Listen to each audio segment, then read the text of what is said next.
केंद्रीय कर्मचारियों के लिए जरूरी खबर।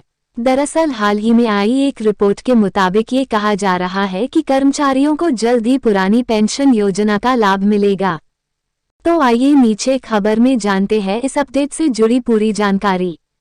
नई Delhi, old pension scheme OPS लागू न करने के संभावित राजनीतिक नुकसान को केंद्र सरकार सेंट्रल गवर्नमेंट भांपने लगी है। नेशनल पेंशन स्कीम यानी एनपीएस में बदलाव के लिए वित्त सचिव की अध्यक्षता में बनी 4 सदस्यों की कमेटी अब ओपीएस जैसे सिस्टम पर विचार कर रही है। हालांकि अभी सरकार की ओर से ऐसी कोई बात नहीं कही गई है जिससे ओपीएस ऑप्स बहाली का संकेत मिलता हो। ऐसा संभव है कि यह कमेटी एनपीएस में वे बातें शामिल करे जो ओपीएस की खूबियों में शामिल रही हैं। एनपीएस योजना को खत्म किया जाए। बता दें कि केंद्र सरकार ने नेशनल पेंशन स्कीम में बदलाव के लिए वित्त सचिव की अध्यक्षता में 4 सदस्यों की जिस कमेटी का गठन किया था, उसने 9 जून को कर्मचारियों की राष्ट्रीय परिषद जेसीएम के पदाधिकारियों के साथ बैठक की थी। इसमें केंद्र सरकार के बड़े कर्मचारी संगठनों के प्रतिनिधियों ने कमेटी को स्पष्ट तौर पर बता दिया था कि उन्हें पुरानी पेंशन के अलावा और कुछ भी मंजूर नहीं है। इस समस्या को हल करने का एकमात्र तरीका यही है कि बिना गारंटी वाली एनपीएस योजना को खत्म किया जाए और परिभाषित एवं गारंटी वाली पुरानी पेंशन योजना को बहाल किया जाए। समिति के अध्यक्ष ने आश्वासन दिया है कि कर्मचारी पक्ष द्वारा अपने ज्ञापन में दिए गए सभी बिंदुओं पर ध्यान दिया जाएगा। इसके अलावा चर्चा के दौरान जो भी मुद्दे उठे हैं उन पर गौर किया जाएगा। जो भी अंतिम रिपोर्ट तैयार होगी उसमें कर्मचारी पक्ष द्वारा व्यक्त की गई चिंताओं को दूर करने का प्रयास किया जाएगा। एनपीएस में कर्मियों को जो पेंशन मिल रही है उतनी तो बुढ़ावा पेंशन ही है।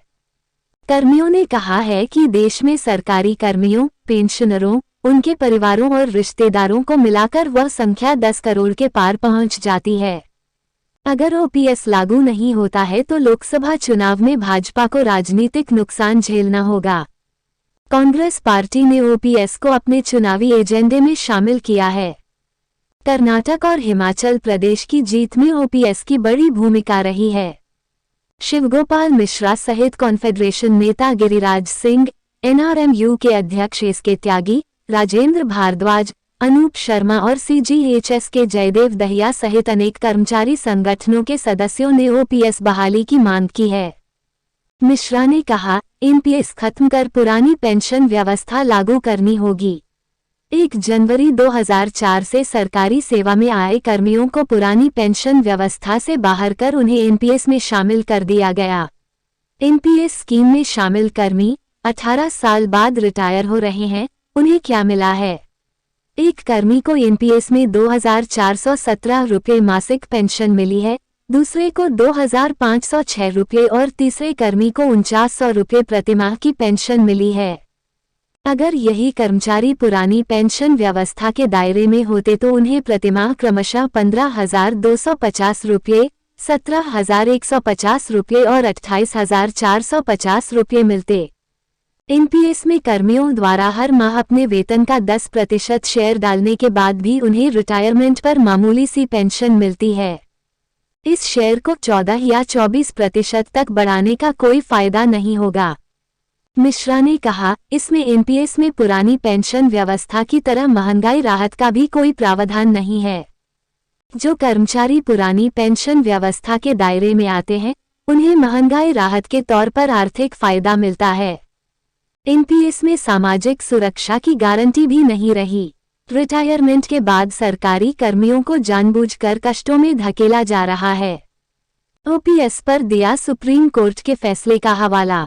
मिश्रा ने कहा, भारत के सर्वोच्च न्यायालय की 5 सदस्यीय पीठ, जिसमें मुख्य न्यायाधीश BD Chandrachud, justice BD Tuljapurkar, justice O Chinnappa Reddy एवं जस्टिस बहारुल इस्लाम शामिल थे, के द्वारा भारत के संविधान के अनुच्छेद 32 के अंतर्गत रिट पिटीशन संख्या 5939 से 5941, जिसको डीएस नाकरा एवं अन्य बनाम भारत गणराज्य के नाम से जाना जाता है, में दिनांक 17 दिसंबर 1981 को दिए गए प्रसिद्ध निर्णय का उल्लेख करना आवश्यक है।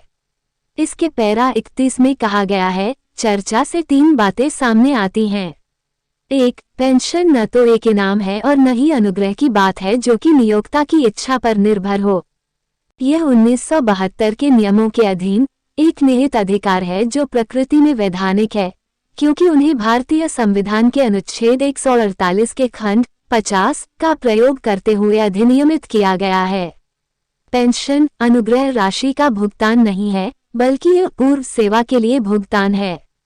यह उन लोगों के लिए सामाजिक आर्थिक न्याय प्रदान करने वाला एक सामाजिक कल्याणकारी उपाय है जिन्होंने अपने जीवन के सुनहरे दिनों में नियोक्ता के इस आश्वासन पर लगातार कड़ी मेहनत की है कि उनके बुढ़ापे में उन्हें ठोकरें खाने के लिए नहीं छोड़ दिया जाएगा।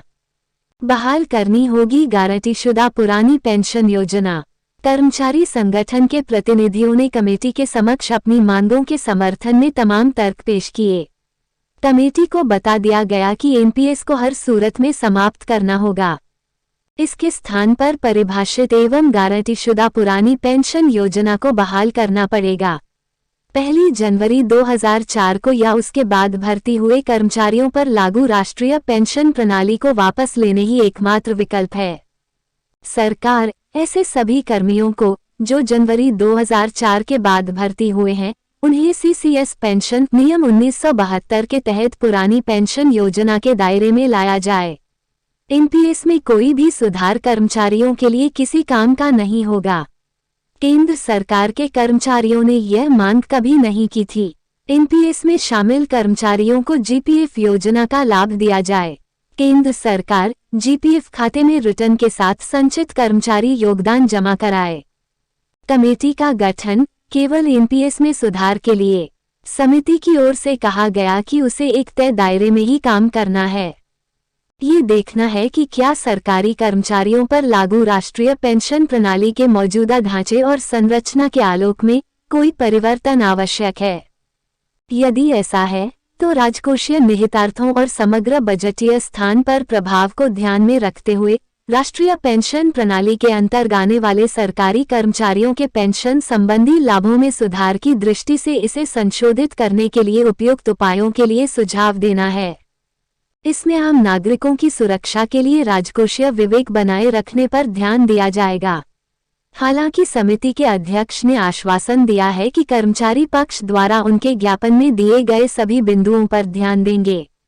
अंतिम रिपोर्ट तैयार करते समय कर्मचारी पक्ष द्वारा व्यक्त की गई चिंताओं को दूर करने का प्रयास किया जाएगा।